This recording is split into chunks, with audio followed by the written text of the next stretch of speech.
قیامت کے دن جو حضرت عیسیٰ اور اللہ کی ملاقات ہونی ہے، سر وہ بندہ کانپ اٹھتا ہے۔ وہ جب یہ چیپٹر آتا ہے نا، اس میں جب زندگی شروع ہوگی، وہ جو ناول کا میں نے تعارف کروایا تھا، اس میں انہوں نے اس کو فلمایا ہے، آڈیو ریکارڈنگ میں، ریٹن فارم میں۔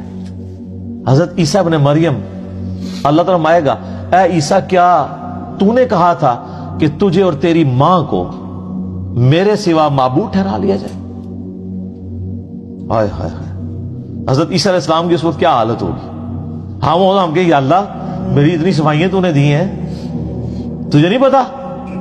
سر یہ توحید کا معاملہ بہت سینسٹیو ہے، اتنا سینسٹیو ہے کہ اللہ تعالیٰ اس لیول پہ اترا ہے سورۃ المائدہ کی آیت نمبر 17 پہ کہ اگر اللہ ارادہ کرے عیسیٰ کو، اس کی ماں کو اور جتنے زمین میں ان کو موت دے دے تو اللہ کا کوئی کیا بگاڑ لے گا؟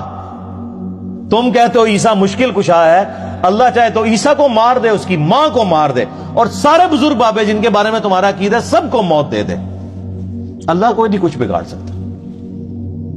اور یہاں سورۃ المائدہ میں اللہ تبارک و تعالیٰ آخری رکوع میں، اس سے پہلے بھی بلکہ 72 نمبر آیت 75 نمبر آیت میں آتا ہے کہ عیسیٰ اس کی ماں کو مشکل کشا سمجھے ہوئے، وہ روٹی کھانے کے محتاج تھے، وہ نہ تمہارے نفع کے مالک تھے نہ نقصان کے۔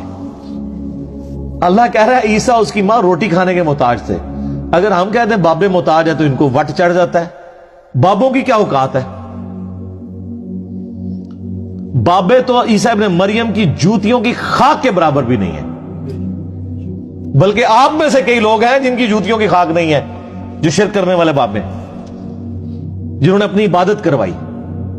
لیکن اللہ تعالیٰ کیا فرما رہا ہے؟ یہ تمہارے نفع نقصان کے مالک نہیں۔ اس آخری رکوع میں پھر اللہ تعالیٰ جب یہ کہے گا نا، اے عیسیٰ ابن مریم کیا تو نے کہا تھا کہ لوگ تجھے اور تیری ماں کو معبود سمجھ لیں میرے ساتھ؟ وہ کہے گے اے اللہ مجھے کب شایع تھا کہ میں ایسی بات کرتا؟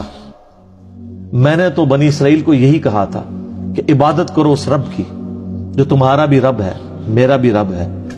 اور اے اللہ بالفرض اگر میں نے کوئی ایسی بات کی ہوگی تو تیرے علم میں تو ہوگی، کیونکہ جو تیرے جی میں ہے وہ میں نہیں جانتا، اور جو میرے جی میں ہے وہ تو جانتا ہے، تو ہی سارے غیبوں کا جاننے والا ہے۔ سر کس طرح کلیئر کٹ موتیوں کی طرح عقیدے بیان ہوئے ہیں قرآن میں۔ حالانکہ ان کو ڈٹنا چاہیے تھا، کانفیڈنس تھا نا، لیکن کہا کہ بالفرض اگر میرے دل میں بھی کوئی خواہش چھپی تھی نا خدا بننے کی، اللہ تیرے علم میں تو ہوگی نا، ٹھیک ہے، لیکن تو گواہ اس بات پہ کہ میرے کہیں پہ نہیں، اور اگر تھی تو تیرے علم میں ہوگی، اب تیرے دل میں کیا ہے وہ میں نہیں جانتا، یعنی اب تو کیا ڈیسیژن کرے گا یہ تیرے علم میں۔ تو پھر حضرت عیسیٰ کہیں گے اے اللہ یہ تیرے بندے ہیں، چاہے انہیں معاف کر دے چاہے انہیں پکڑ لے، یہ تیری مرضی ہے۔ یعنی توحید کی باری آئی تو انبیاء کرام بھی سائیڈ پہ، کیونکہ ان کو اپنی فکر پڑ گئی۔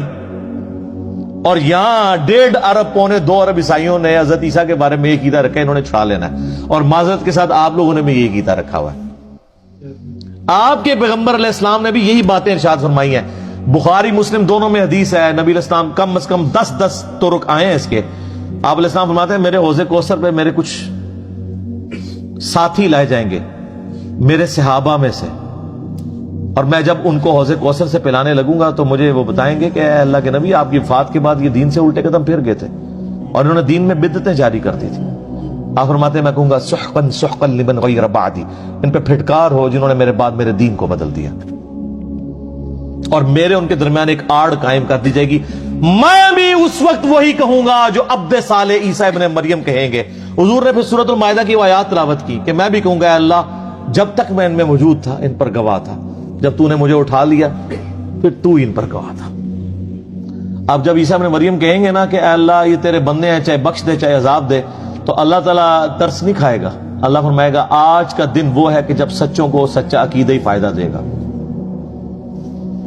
یہ کوئی سفارش کام نہیں آئے گی اگر کسی نے شرک کیا ہوا۔ بخاری مسلم دونوں میں حدیث ہے، اللہ تعالیٰ نے ہر نبی کو ایک دعا دی تھی مقبول، اور اللہ نے یہ پرومس کیا تھا کہ یہ ایک دعا تو میں قبول کروں گا ہی کروں گا، تو ہر نبی نے اپنی وہ دعا دنیا میں ہی ایگزیکیوٹ کروا لی۔ حضرت نوح علیہ السلام نے دعا کر کے اپنی امت پہ عذاب لے آئے، اس طرح باقی اور پیغمبروں نے بھی۔ میں نے اپنی دعا اپنی امت کے لیے سنبھال کر رکھی ہے قیامت کے دن کے لیے، اور اس دعا کی برکت سے میرے ہر امتی کو شفاعت کا نفع پہنچے گا میرے ذریعے، سوائے اس کے کہ جس نے دنیا میں اللہ تعالیٰ کے ساتھ کسی قسم کا شرک کیا۔ شرک والے سے بھائی جی سیدھی سی بات ہے، لانے پر آتا ہے۔ تو عیسیٰ ابن مریم کی صفائیاں اللہ تعالیٰ دے رہا ہے کہ بھائی انہوں نے یہ کام نہیں کیے، یہ تو ان کے ماننے والوں نے ان کی طرف غلط چیزیں منسوب کر دی۔ تو اللہ تعالیٰ فرماتا ہے کہ اس نبی کے آنے سے پہلے تمہاری حالت تھی کہ تم دعائیں کیا کرتے تھے، یا اللہ آخری نبی کو جلدی جلدی بھیج، ہم ان کے ساتھ مل کے تو کافروں کے خلاف جہاد کریں۔ فلما جاءهم